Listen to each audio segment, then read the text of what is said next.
I'm a big Dawson fan. I'm subscribed to his YouTube channel. I check out his website, the ANC Report, quite often. I love his in-depth analysis on world history. His revisionism with the Holocaust I find very fascinating and a really good topic. Did a great job with, doing 9/11.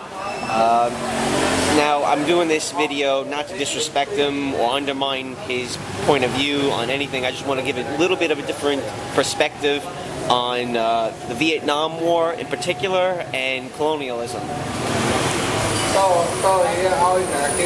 He points out U.S. intervention quite often, citing the Korean War, Vietnam War, and the war in Iraq. Now, I, of course, agree with him on not getting involved, even more so today. But if we look at what's evident in regards to the Cold War, I think the U.S. did do the correct thing in stopping the spread of communism. He mentioned some ridiculous things that aren't really true. He says that the Vietnam War was about smuggling heroin outside of the country. That sounds quite ridiculous. I would actually say that it was LBJ continued the war because he owned the cattle industry that was supplying the meat to the U.S. troops. The military-industrial complex, he mentions the reason why the U.S. Kept the war going for so long was for profiting the military-industrial complex. That's clearly not true. He says, why didn't the U.S. just invade North Vietnam? Well, if we were to put troops in Hanoi, that would obviously just pull China into the war. And the generals and admirals, or the general chief of staff or whatever, they obviously did not want another Korean War situation on their hands in Vietnam. They didn't want to end it in a tie. We in fact did somewhat invade North Vietnam. We used special forces that penetrated deep into the north, and we also bombed the fucking piss out of Hanoi and North Vietnam. Operation Rolling Thunder, mind you. You know, the fact is, the catalyst to the Vietnam War was a famine in 1945 brought on by the Japanese occupation. That's how Ho Chi Minh became so powerful, right? So this idea of heroin and military-industrial complex, it sounds ridiculous to me.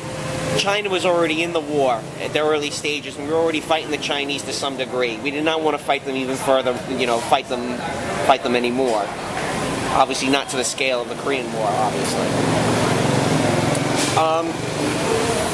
Looking at the Cold War as a whole, what countries got the better deal?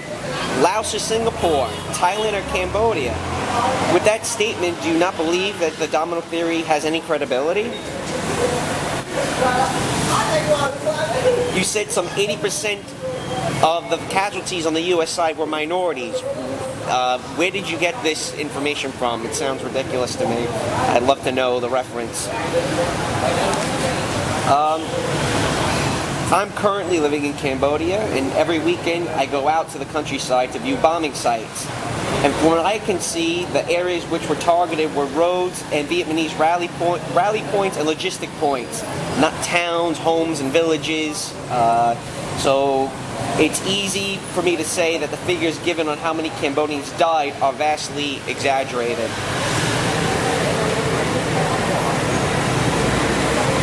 The rise of the Khmer Rouge, I don't think you've ever really mentioned this in any of your videos, but the rise of Pol Pot had nothing to do with U.S. intervention, and that's a topic for another day. I don't feel like getting into it right now.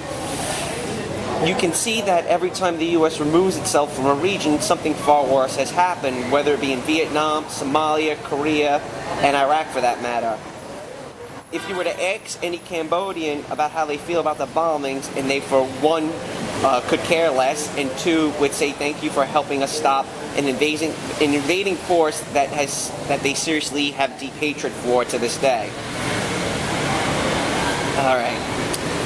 On the topic of colonialism, where's this bizarre theory I hear often, usually people on the left, that if it wasn't for white countries exploiting Africa or Asia, they would be just as strong and developed as the West. That might be the biggest load of bullshit I have ever heard, or tied with the Arab Spring being caused by climate change.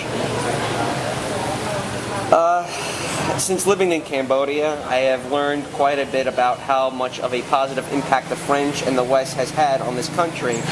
Prior to the French occupation, both the Thais and the Vietnamese were literally trying to breed the Khmer out of existence. Cambodia was doing very well in the mid-20th century. Beautiful architecture, rock and roll, bakeries, Olympic stadiums. So those are some really nice things that this country had going for it prior to the Indochina Wars. Great stuff for a developing nation. You know, in a span of a half a century, I say job well done by the French colonial power. Back onto America. If America wasn't the ruling superpower, what would happen to Cambodia or South Korea or Israel? You know, if America was just this to remove its role as a, as like, what they say, police, the police of the world, what would happen to many countries? I mean, it's quite evident that a lot of these countries get devoured by their neighboring countries. You know, imagine if the Soviets did win the Cold War, and what if they were to win? What if the Soviets did win the Cold War? Could you imagine the shit show the world would be in today? Probably be far worse. Anyway, I'll stop it there. I got a stupid amount of topics I'd love to discuss, but overall, keep up the good work, man. Bye.